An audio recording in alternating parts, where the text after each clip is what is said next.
This is known as the lamp theory. I've covered this at least once. Now, it's a story told here on the internet. I've heard it in different tales. But anyway, there's this guy. He's got a family, wife, kids. Um, he lives long enough to watch his kids get older, find partners of their own, have families, children, stuff. He enjoys being him and his wife enjoy being grandparents. They're pretty happy. Not perfect, but everything's pretty happy. He starts looking at this lamp. This lamp doesn't quite make sense. It's really weird. He stares at it, and then he realizes that this is all a dream. This is just his dream life. It's not real. Then he wakes up. He's a bit sad, a bit depressed, lonely, because he realizes he really misses that family that he just dreamed about. I mean, even though they're not real, he was so attached. Such a lovely thing that he gets a bit sad about it. That's the lamp theory. I guess he gets back to his normal life. Now, dreams. The dreams that can seem more real than real itself. Most of my dreams are pretty weird. Most of my dreams don't make a lot of sense. Of course, the ones that do make some sense are bits and pieces of waking reality. I'll dream of something I've done, but it'll be a little bit different. I've got a couple that I'll relate sometime. Now, the next one is called the burnt toast theory. Now, some of the more religious, more spiritual people could think of it as a divine intervention. Now, the idea goes, let's say there's a lady, she's cooking breakfast for her family. Her family all, kids are, one adult kid that's got a job.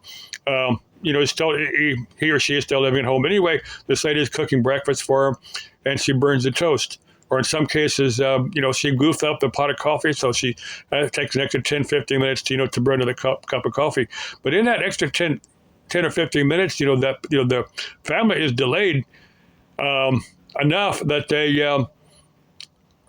miss a particular tragic event. Now, the first one, I think, was the lady that she drove her kids to school, but she her particular path was right in front of that Murrow building, that FBI building in Oklahoma City that McVeigh blew up back in the mid '90s somewhere.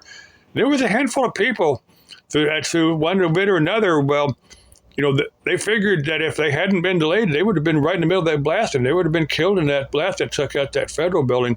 And there was a handful of people, same thing with the World Trade Center, that for one reason or another, that they were delayed of either they worked in the building, maybe they were sick, maybe something happened where they missed their. There was a handful of people that the same thing happened at the World Trade Center. Of course, there's about 3,000, 4,000 people end up getting killed in that. There was another story. This happened back in the mid 1950s. There was this choir group. Don't remember the city? Hang on. Okay. Don't remember the city. But there was this choir group back in the mid 50s that was one particular weeknight that they would get together in the basement of this building. That they would have choir practice, but for some reason, every group was delayed for different reasons on one particular night. And when they got there, they found the building had blown up. The basement had blown up. There was a gas leak down there, and something ignited it. And every one of them just missed their choir practice that particular night. Just a very interesting story. Now, if you remember, this is about 15, 20 years ago, the Boeing 737s that were having engine software problems where there was 2 or 3 of them crash. Now, there's one guy, this was over in South Africa somewhere. This gentleman had gone out to the airport. He got there late, and to bump into a security guard at a locked gate. The security guard said, "Sir, you can't board the plane." The guy goes, "I got to make my meeting." The guy goes, "Sir, they've already sealed the doors. They've pulled the ramps back. The ramps back, and the pilots proceeding to spool up the engines." And the guy is arguing with his guard. The guard said, "Sir, you're going to have to make other arrangements. So there's no way you can make that plane." Him and the guard are still arguing on they're in the tarmac of the runway. They both watch the plane, attempt to climb up in the air.